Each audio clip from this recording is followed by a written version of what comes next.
हम एक एग्जांपल देखते हैं। एग्जांपल नंबर 1 हमें कहती है अ 3 month note non interest bearing note.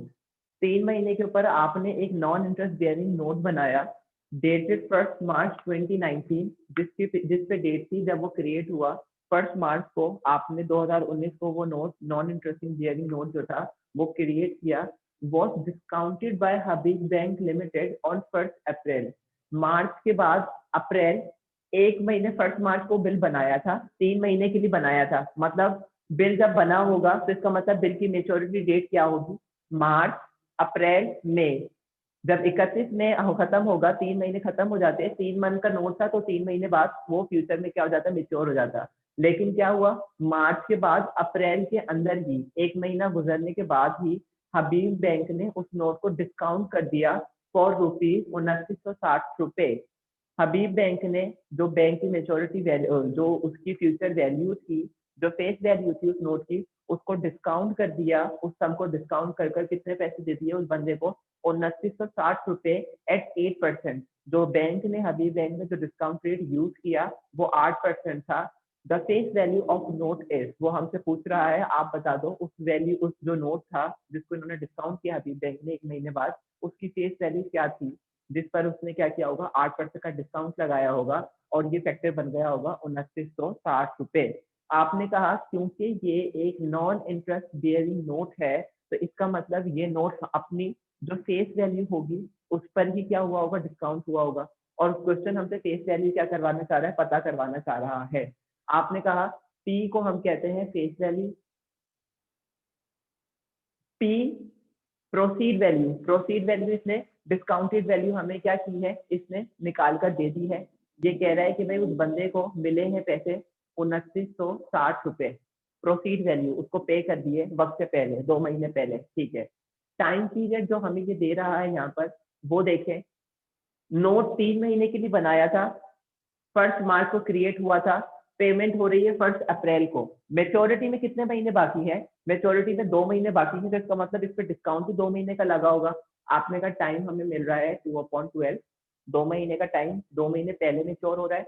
Rate भी आपको पता है 8% से आपकी वैल्यू क्या हो रही है? मेच्योर हो रही है। आपको बताना है कि आपकी फेस वैल्यू क्या थी, असल में वो फ्यूचर वैल्यू क्या थी जो आपको मिलनी थी, जिससे कि डिस्काउंट क्या हुआ होगा? अप्लाई हुआ होगा। इसका मतलब हमसे वो पूछना चाह रहा है एस बता दो, फेस वैल्यू बता दो, सम बता दो। आपने कहा हमारे पास फॉर्मूला है। फॉर्मूला क्या कहता है? फॉर्मूला कहता है कि भाई आपकी प्रोसीड वैल्यू बराबर होती है, डिस्काउंट कर रहे हैं आप नॉन इंटरेस्ट बेयरिंग नोट को, आपकी प्रोसीड वैल्यू बराबर होती है जब आप सम फ्यूचर वैल्यू को मल्टीप्लाई कर देते हो 1 माइनस रेट इंटू टाइम से। मतलब आप अपनी फ्यूचर वैल्यू में से वो इंटरेस्ट निकाल देते हो जो आपको फ्यूचर में पे करना था, तो आप पहुंच जाते हो प्रोसीड वैल्यू की तरफ। आपको प्रोसीड वैल्यू तो वो निकाल कर बता रहा है ₹2960, जो आपको पे कर दिया बैंक ने 1 महीने बाद डिस्काउंट कर कर। एस हमें नहीं पता, आपने कहा 1 माइनस रेट हमें पता है 8%, 8% मल्टीप्लाई बाय 2/12। बेटा ये सारा फैक्टर यहाँ मल्टीप्लाई हो रहा है एस से। अगर हमें एस की वैल्यू पता करनी है तो हम इसको ये पी की वैल्यू से डिवाइड करते हैं। आपने कहा 2960 डिवाइडेड बाय 1 माइनस 8% इंटू 2/12। बेटा इसको सिंप्लीफाई करें, सिंप्लीफाई कर मुझे आंसर बताएं कि आपका नोट की फेस वैल्यू क्या थी जिस पर ये डिस्काउंट क्या हुआ होगा? अप्लाई हुआ होगा।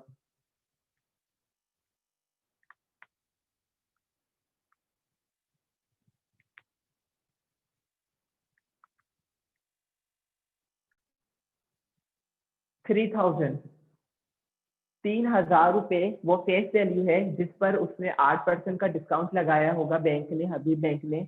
हबीब बैंक देखो क्या कर रहा है, हबीब बैंक वो जो कस्टमर है जो उसके पास नोट लेकर पहुंचा है उसको 2 महीने पहले पेमेंट कर रहा है। मार्च में वो नोट क्रिएट हुआ था, मई में जाकर क्या होता, वो 31 मई को जाकर क्या होता, वो मेच्योर होता। हबीब बैंक उसको 31 मई के बजाय 1 अप्रैल को क्या कर रहा है? पे कर रहा है। तो इसका मतलब हबीब बैंक जो पैसा उसको असल में मिलना था उसको डिस्काउंट कर रहा है 8% के ऊपर।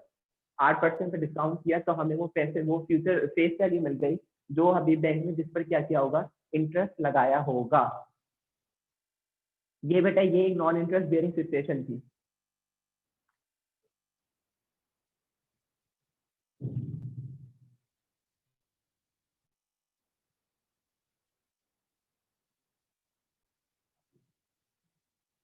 ओके स्टूडेंट्स, अब हम एग्जाम्पल नंबर 2 की तरफ चलते हैं। एग्जाम्पल नंबर, इससे पहले हमने जो एग्जाम्पल देखी थी वो एग्जाम्पल थी हमारे पास नॉन इंटरेस्ट बियरिंग नोट की। अब हम एक इंटरेस्ट बियरिंग नोट की एग्जाम्पल लेते हैं कि जिसमें हमारे पास साफ साफ कोट किया गया है हमारा इंटरेस्ट रेट, और जिसमें हमें पहले फ्यूचर वैल्यू पता करनी हो और फिर फ्यूचर के बाद हम क्या करें, उसको डिस्काउंट कर दें। क्वेश्चन पढ़ते हैं, कहता है a 10 month note for ₹3000 with a interest at 6% was written today. 3000 का एक नोट बनाया गया 10 महीने के लिए। आज प्रेजेंट वैल्यू 3000 है, 10 महीने के बाद आपको 6% इंटरेस्ट के साथ उस 3000 को क्या करना है, पे करना है। हमें पता है इंटरेस्ट बेयरिंग नोट है, तो पहले हमें सम फ्यूचर की वैल्यू, मेच्योरिटी वैल्यू पता करनी होगी। हमने कहा पहले क्वेश्चन को आगे पढ़ते हैं। ये तो हो गई एक लाइन। आगे क्या कहता है, if money worth 5% then the value of 4 months from today is. अगर आपके पैसे की जो वर्थ है वो 5% से हर महीने कम होती चली जाती है, आपके पैसे की वैल्यू हर महीने 5% गिर रही है, तो आज से 4 महीने बाद की वैल्यू बता दो। मतलब मेच्योरिटी टोटल टाइम कितने के लिए हमने लिया था पैसा, 10 महीने के लिए। हम कितने महीने बाद पेमेंट कर रहे हैं, हम 4 महीने आफ्टर 4 months के बाद हम पैसे दे रहे हैं। इसका मतलब मेच्योरिटी में कितने महीने बाकी हैं, 10 minus 4 6 months। हम 6 महीने पहले क्या कर रहे हैं, पैसा पे कर रहे हैं या पैसे की वैल्यू को पता कर रहे हैं। तो इसका मतलब जो डिस्काउंट है वो क्या हो जाएगा, 5% से 6 महीने पे कम हो जाएगा। सबसे पहले हमारा नंबर 1 स्टेप होता है फ्यूचर वैल्यू को पता करना। हमने कहा फ्यूचर वैल्यू को पता करने के लिए हमारे पास फॉर्मूला है sum is equal to principal amount multiply by 1 plus rate into time. Principal आपने कितना लिया है, आज आपने लिए 3000, आपने कहा 3000 मल्टीप्लाई बाय 1 प्लस कितना रेट के ऊपर आपने देना था, 6% आपको इंटरेस्ट देना है, और कितने टाइम के लिए लिया है आपने, 10 महीने के लिए। आपने कहा मल्टीप्लाई बाय 6% मल्टीप्लाई बाय 10/12। तो हमें आफ्टर 10 मंथ 6% इंटरेस्ट के साथ कितना पैसा पे करना है, कैलकुलेट करें सर जल्दी से। 1 प्लस 6% मल्टीप्लाई बाय 10/12।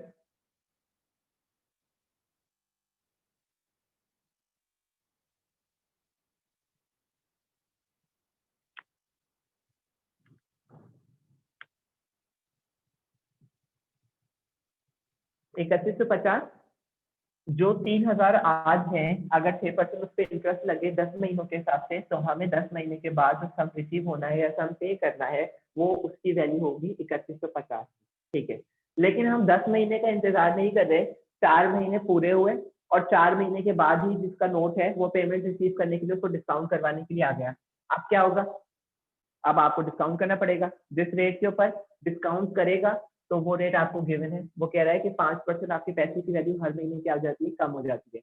आपने कहा हमारे पास डिस्काउंटिंग का फॉर्मूला है कि आपकी जो प्रोसीड वैल्यू होती है वो बराबर होती है जब आप सम को मल्टीप्लाई कर देते हो 1 माइनस रेट इंटू टाइम से।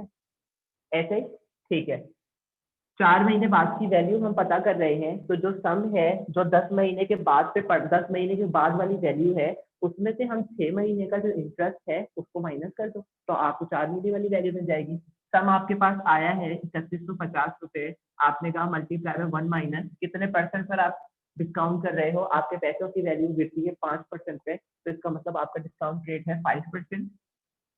मल्टीप्लाई में आप कितना टाइम रिमेनिंग रह गए आपकी मेच्योरिटी में, 10 महीने थे पैसा मेच्योर होने के लिए। आप 4 महीने के बाद ही क्या कर रहे हो, पैसे की वैल्यू पता करवा रहे हो, तो इसका मतलब अभी मेच्योरिटी में 6 महीने बाकी है। तो आपने क्या किया, मल्टीप्लाई बाय 6/12 कर दिया। तो आपको जो आज 4 महीने के बाद जो वैल्यू रिसीव होगी वो कितनी होगी। सब बेटा इसको जल्दी से कैलकुलेट करें।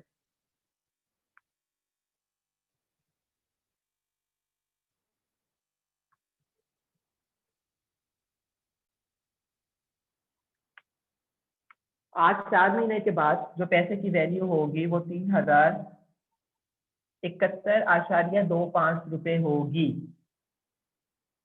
आपने क्या किया, सिंपली 10 महीने की वैल्यू के अंदर से 6 महीने का इंटरेस्ट 5% के हिसाब से क्या कर दिया, माइनस कर दिया। तो आप आ गए जो आपकी आज पैसे की प्रोसीड वैल्यू होगी। ये एक सिचुएशन थी जिसमें इंटरेस्ट बियरिंग नोट था। इंटरेस्ट बियरिंग नोट में आपने 2 स्टेप्स में क्वेश्चन सॉल्व किया। पहले आपने फ्यूचर की सम पता किया, फिर आपका जो सम था, जो फ्यूचर वैल्यू थी, उसको आपने क्या कर दिया, डिस्काउंट कर दिया, उस टाइम और उस रेट से डिस्काउंट कर दिया जो आपके पास अभी क्या है, मैच्योरिटी में रिमेनिंग रह गया है।